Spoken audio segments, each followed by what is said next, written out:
안녕하세요. 오늘 영상의 주제는 미중 패권 경쟁과 투키디드에서의 함정입니다. 미중 패권 경쟁과 투키디드에서 함정에 대해 중국의 진주 목걸이 전략과 미국의 다이아몬드 전략을 중심으로 살펴보겠습니다. 미국과 중국은 무역전쟁, 기술전쟁, 타이완, 남중국해 등 여러 분야와 지역에서 패권 경쟁을 벌이고 있습니다. 이러한 미중 패권 경쟁 가운데 인도양과 태평양을 무대로 전개되고 있는 중국의 진주 목걸이 전략과 미국의 다이아몬드 전략이 대표적인 사례라고 할 수 있습니다. 먼저 중국의 진주 목걸이 전략입니다.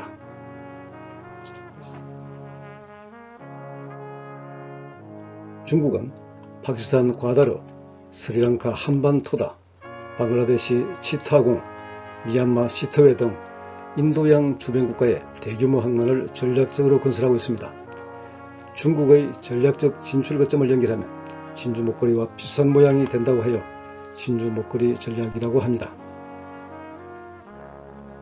진주 목걸이 전략이란 말은 2005년 미국 컨설팅 회사 부저 앨런 해밀턴이 미 국방부 의뢰로 작성한 아시아에서의 에너지 미래 보고서에서 처음으로 사용됩니다. 그리고 이 진주 목걸이 전략은 2013년 집권한 시진핑 주석이 1대1로 전략을 추진하면서 더욱 탄력을 받게 됩니다. 시 주석은 2012년 당 총서기로 추대된 직후 중화민족의 위대한 중흥실현으로 정의되는 중국몽을 제창하게 됩니다. 이는 중국이 다시 세상의 중심이 되겠다는 것입니다. 그리고 시진핑 집권 첫 해인 2013년부터 중국몽을 실현하기 위한 전략인 1대1로 구상을 추진하게 됩니다. 1대1로는 현대판 실크로드로서 1대는 육상 실크로드이며 1로는 해상 실크로드입니다. 이 가운데 해상 실크로드인 1로가 진주 목걸이 전략과 중첩되게 됩니다.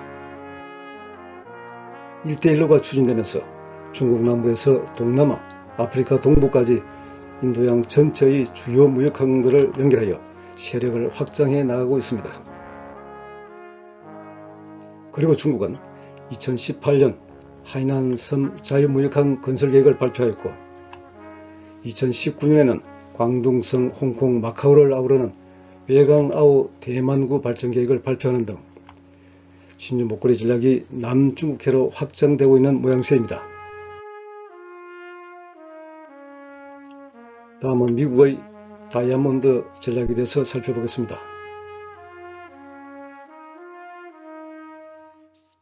2004년 남아시아 대지진 복구 지원 목적으로 미국, 일본, 인도, 호주의 사자 대화가 시작됩니다. 그리고 이 재난구 목적의 사자 대화는 2007년 비공식적인 전략안보대화 모임으로 격상되기도 했으나 2008년 중단되게 됩니다. 그리고 이 미국, 일본, 인도, 호주의 사자대화는 2017년 트럼프 행정부가 출범한 후 외교장관급의 안보협의체인 쿼드로 부활하게 됩니다. 그리고 2021년 출범한 바이든 행정부는 쿼드를 국가 정상급으로 격상합니다. 이 쿼드는 미국, 일본, 인도, 호주가 참여하는 사자 안보 대화입니다. 쿼드를 구성하는 4개국을 연결하면 세공한 다이아몬드를 닮았다고 하여 다이아몬드 전략이라고도 부릅니다.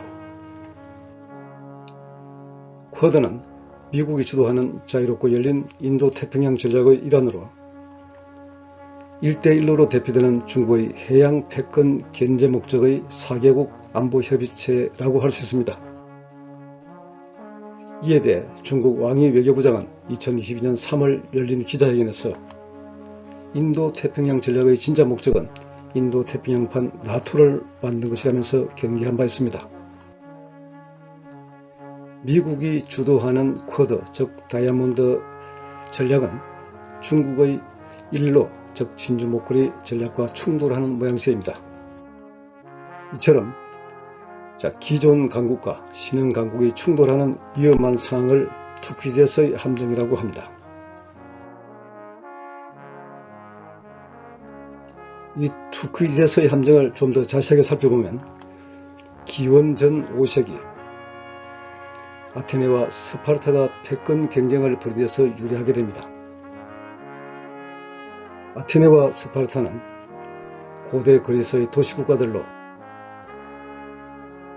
아테네가 페르시아와의 전쟁에서 승리한 후 델로스 동맹을 결성하여 세력을 확장해 나가자 이에 위협을 느낀 스파르타는 필로폰네소스 동맹을 결성하여 아테네와 패권 경쟁을 벌입니다.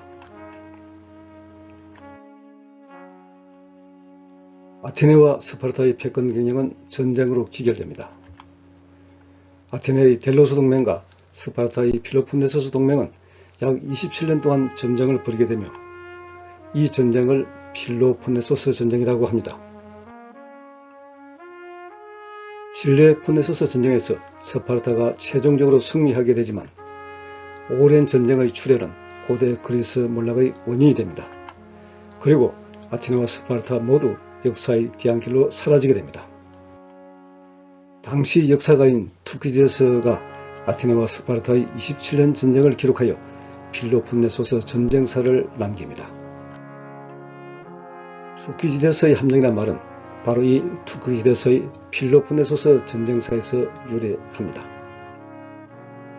투키디데스의 함정이란 신흥 강국과 기존 강국이 충돌하면서 생기는 위험한 상황으로 필연적으로 전쟁으로 이어질 가능성이 크다는 것을 의미합니다. 그레이엄 앨리슨은 2017년 출간한 예정된 전쟁에서 투키디데스의 함정과 같은 사례가 지금까지 총 16번 발생하여 그중 12번은 전쟁으로 기결됐다고 분석하면서 미중 패권 경쟁의 위험성을 지적하고 있습니다.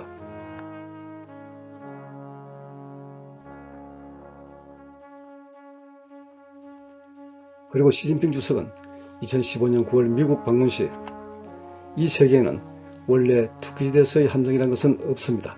그러나 대국 사이에 전략적인 오판이 발생하면 스스로가 스스로를 투키디데스의 함정에 빠뜨리게 될 것입니다. 라고 합니다. 아테네 스파르타의 패권 경쟁을 중국, 미국의 경우에 대입해보면 신흥 강국 중국은 아테네, 그리고 기존 강국 미국은 스파르타에 비유할 수 있겠습니다. 기원전 5세기 아테네와 스파르타의 패권 경쟁의 결말은 전쟁이었습니다. 그렇다면 21세기 미국과 중국의 패권 경쟁 결과는 어떻게 될까요? 미국과 중국이 아테네 스파르타의 전철을 밟아 투키디데스의 함정에 빠질 것인가? 아니면 아테네와 스파르타의 사례가 교훈이 되어 슬기롭게 극복할 것인가? 현재로서는 그 결과를 알 수가 없습니다. 그러나 분명한 것은 우리나라는 지정학적인 특성상 미중 패권 경쟁에서 자유롭지 못한 상황이라는 것입니다. 따라서 우리나라가 미중 패권 경쟁에 휘말려 투키디데스의 함정에 빠지지 않도록 지혜로운 대처가 필요하다 하겠습니다. 감사합니다.